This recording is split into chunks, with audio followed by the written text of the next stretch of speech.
tegutsemine 24/7. Mida see tähendab?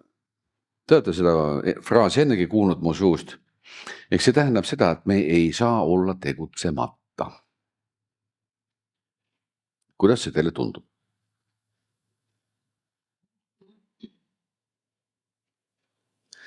Tegutsemine tähendab selles valguses mitte ainult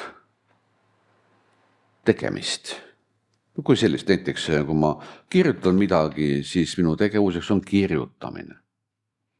Või kui ma panen näiteks nõudepesumasinasse või võtan sealt välja, panen kappi, et see on tegutsemine. Või siis vahetan linu kodus näiteks, voodilinu, või siis käin tööl ja teen seal tööasju.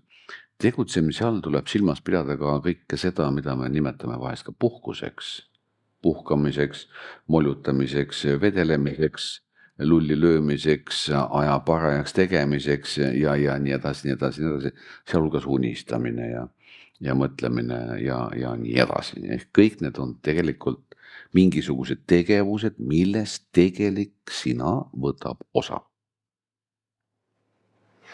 See nüüd on vaja endale võib-olla kirja panna, pange kirja, sest ma räägin rohkem, kui siin slaidil kirjas on. Ehk tegutsemine 24/7 tähendab seda, et tegelik mina võtab millestki osa. Nii et see läheb nii sügavale sissepoole ära.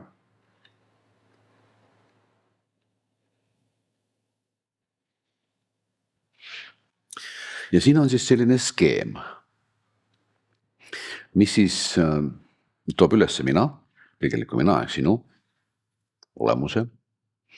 Sinu esimesed tööriistad on siis taotlus ja tahe. Taotlus ehk mäletate on siis sinu fookuse juht.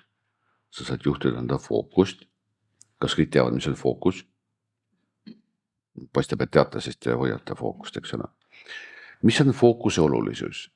Fookuse olulisus seisneb selles, see on siis üks olulisus paljude kõrval, et see, mis satub sinu fookusesse, see muutub sulle aktuaalseks ehk peamiseks.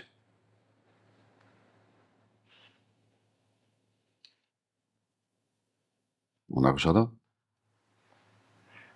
Kui maailm on nagu lõputult suur, siis kujuta ette, et selles maailmas liigub üks valguslaik. Teate nagu päikesejänku, eks ole. See, millele see jänku langeb, see muutub valgustatuks. Üks on näide sellest, kuidas liigub sinu fookus. Fookus on nagu päikesejänku, millele ta peale langeb, sellega on tal olemas kontakt ja see eristub kogu ülejäänud massiivist, muutudes sulle oluliseks ehk aktuaalseks.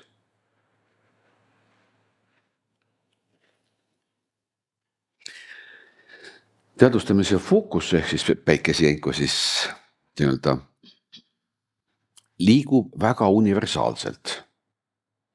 Ta on võimeline liikuma väga peenel sinu lähedastel tasanditel, kuskil seal väga sügaval sisemaailmas, mingitel väga abstraktsetel nähtustel, millest meil võib-olla pole aimugi tavaliselt. Sealt me satume võib-olla mingite vaimsete asjade juurde ja nii edasi. Samas ta liigub ju ka mõtetel, valgustab nii-öelda mõtted välja, siis sa saad teada, et sul on mõtted. Kui ta liigub selle, mille sa tunned, siis ta valgustab välja emotsioonid.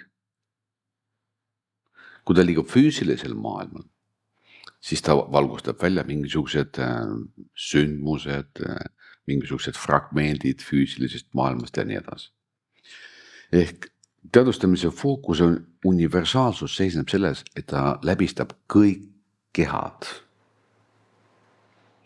See on väga unikaalne võime.